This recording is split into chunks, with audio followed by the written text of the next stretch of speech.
नमस्कार दोस्तों, आपका हमारे चैनल में स्वागत है। बैसाख के शुक्ल पक्ष की तृतीया तिथि बहुत खास है क्योंकि इस दिन अक्षय तृतीया का पर्व मनाया जाता है। इसे अबूझ मुहूर्त भी कहा जाता है क्योंकि इस दिन कोई भी शुभ कार्य बिना मुहूर्त देखे किया जा सकता है। मान्यता है कि इस दिन किए गए उपाय शीघ्र ही शुभ फल प्रदान करते हैं। तो आज हम आपको अक्षय तृतीया पर किए जाने वाले कुछ खास उपाय बता रहे हैं। इन उपायों को विधि विधान पूर्वक करने से आपकी हर मनोकामना पूरी हो सकती है। धन लाभ के लिए उपाय। अक्षय तृतीया को रात को साधक उपाय करने वाला जो साधक है वो शुद्धता के साथ स्नान कर पीली धोती धारण करे और एक आसन पर उत्तर दिशा की तरफ मुँह करके बैठ जाए। अब अपने सामने सिद्ध लक्ष्मी यंत्र को स्थापित करे और जो विष्णु मंत्र से सिद्ध हो और फिर उस स्टफिक की माला से इस मंत्र का 21 माला तक जाप करें।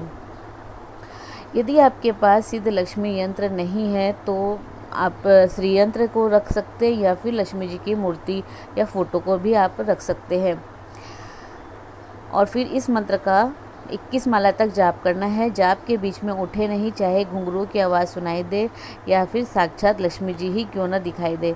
मंत्र है ओम श्रीम ह्रीम श्रीम ऐं ह्रीम श्रीम फट। मंत्र एक बार फिर सुने, ओम श्रीम ह्रीम श्रीम ऐं ह्रीम श्रीम फट। इस उपाय को विधि विधान पूर्वक संपन्न करने से धन की देवी माँ लक्ष्मी प्रसन्न हो सकती है और साधक की धन संबंधी समस्या दूर कर सकती है। इसके अलावा दूसरा उपाय है धन लाभ के लिए। रात को 10 बजे नहाकर साफ पीले वस्त्र पहन ले और उत्तर दिशा की तरफ मुंह करके ऊन या फिर कुश के आसन पर बैठ जाए। अब अपने सामने पाटे या फिर बाजोट या फिर चौकी पर एक थाली में केसर का स्वस्तिक बनाए और या फिर उसमें ओम लिखकर महालक्ष्मी यंत्र की स्थापना करे या फिर फोटो रखे या मूर्ति रखे या फिर श्री यंत्र रखे। इसके बाद उनके सामने एक शंख थाली में स्थापित करें। अब थोड़े से चावल को केसर में रंग कर शंख में डालें। घी का दीपक जलाकर इस मंत्र का कमल गट्टे की माला से 11 बार जप करें। मंत्र है सिद्धि बुद्धि प्रदे देवी भुक्ति मुक्ति प्रदायिनी। मंत्र पूते सदा देवी महालक्ष्मी नमस्तुते। मंत्र एक बार फिर सुने, सिद्धि बुद्धि प्रदे देवी भुक्ति मुक्ति प्रदायिनी। मंत्र पूते सदा देवी महालक्ष्मी नमस्तुते। मंत्र जाप के बाद इस पूरी पूजन सामग्री को किसी नदी या तालाब में विसर्जित कर दे। इस प्रयोग से आपका धन लाभ होने की संभावना बहुत अधिक बढ़ जाएगी। ग्रहों का अशुभ प्रभाव कम करने के उपाय। यदि आपकी जन्म कुंडली में स्थित ग्रह आपके जीवन पर अशुभ प्रभाव डाल रहे हैं तो इसके लिए उपाय भी अक्षय तृतीया से आरंभ किया जा सकता है। उपाय में आप सुबह जल्दी उठकर स्नान आदि करके तांबे के बर्तन में शुद्ध जल भरकर भगवान सूर्य को पूर्व दिशा की तरफ मुँह करके जल चढ़ाएं और इस मंत्र का जाप करें जो कि भगवान भास्कर यानी कि सूर्य भगवान का गायत्री मंत्र है। ओम भास्कराय विग्रहे महातेजाय धीमहि तन्नो सूर्य प्रचोदयात्। मंत्र एक बार फिर सुने, ओम भास्कराय विद्महे महातेजाय धीमहि तन्नो सूर्य प्रचोदयात्। यह उपाय रोज करें। इस उपाय से ग्रहों का अशुभ प्रभाव कम हो सकता है और आपकी हर मनोकामना पूरी हो सकती है। अगर यह उपाय सूर्योदय के 1 घंटे के भीतर कर लिया जाए तो बहुत ही शीघ्र फल देता है। समस्याओं के निदान के लिए उपाय। अक्षय तृतीया पर अपने सामने 7 गोमती चक्र और महालक्ष्मी यंत्र को स्थापित करें और फिर 7 तेल के दीपक जलाएं।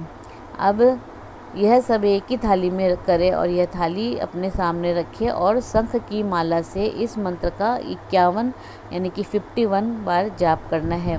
मंत्र है हुम हुम हुम श्रीम श्रीम ब्रह्म ब्रह्म फट। मंत्र एक बार फिर सुने, हुम हुम हुम श्रीम श्रीम ब्रह्म ब्रह्म फट। अक्षय तृतीया के दिन उपाय यह करने से समस्याओं का निदान संभव है। माँ लक्ष्मी को प्रसन्न करने के लिए उपाय। अक्षय तृतीया को रात को अकेले में लाल वस्त्र पहनकर बैठे सामने 10 लक्ष्मी कारक कोड़ियाँ पीले रंग के कपड़े पर रखकर एक बड़ा तेल का दीपक जलाएं। प्रत्येक कोड़ी को सिंदूर के रंग से रंगकर हकीक की माला से इस मंत्र का 5 माला जाप करें।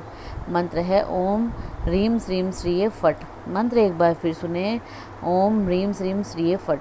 इस प्रयोग से धन की देवी लक्ष्मी शीघ्र ही प्रसन्न हो जाती है और आपके जीवन में फिर कभी धन की कमी नहीं होती।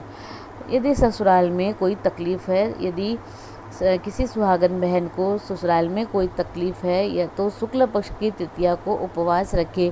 उपवास यानी कि एक बार बिना नमक का भोजन रखना है। उपवास में भोजन में दाल चावल सब्जी रोटी नहीं खाएं, दूध रोटी खा सकते हैं।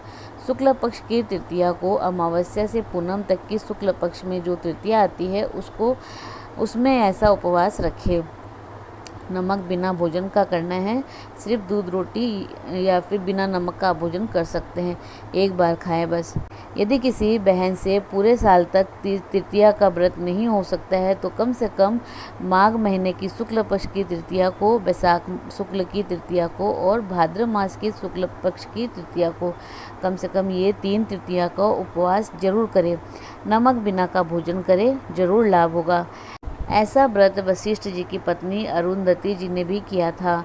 वशिष्ठ जी और अरुंधति का वैवाहिक जीवन इतना सुंदर था कि आज भी सप्त ऋषियों में से वशिष्ठ जी का तारा होता है उनके साथ, यानी कि उनके साथ उनकी पत्नी अरुंधति तारा के रूप में होती है। सप्त ऋषि मंडल में और किसी भी ऋषि की पत्नी उनके साथ नहीं होती, सिर्फ वशिष्ठ जी की होती है। आज भी आकाश में रात को हम उनका दर्शन करते हैं।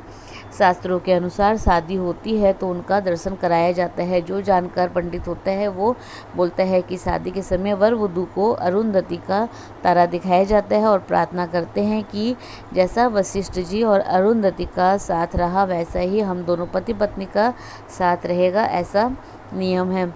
चंद्रमा की पत्नी ने भी इस व्रत को किया था। चंद्रमा की 27 पत्नियों में से वो प्रधान पत्नी बनी। चंद्रमा की पत्नी रोहिणी ने तृतीया के व्रत के द्वारा ही वह स्थान प्राप्त किया था। तो अगर किसी सुहागन बहन को कोई तकलीफ़ है तो यह व्रत जरूर करे। उस दिन गाय को चंदन से तिलक करे, कुमकुम का तिलक खुद को भी करे, उत्तर दिशा में मुँह करके गाय को गुड़ और रोटी भी दे। इससे सौभाग्य की तृतीया व्रत से सौभाग्य की वृद्धि भी होती है, क्योंकि यह माता पार्वती का अति प्रिय तिथि मानी गई है।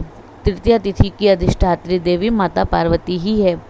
तो दोस्तों, इसी प्रकार और भी रोचक जानकारी के लिए आप हमारे चैनल को लाइक शेयर व सब्सक्राइब करें।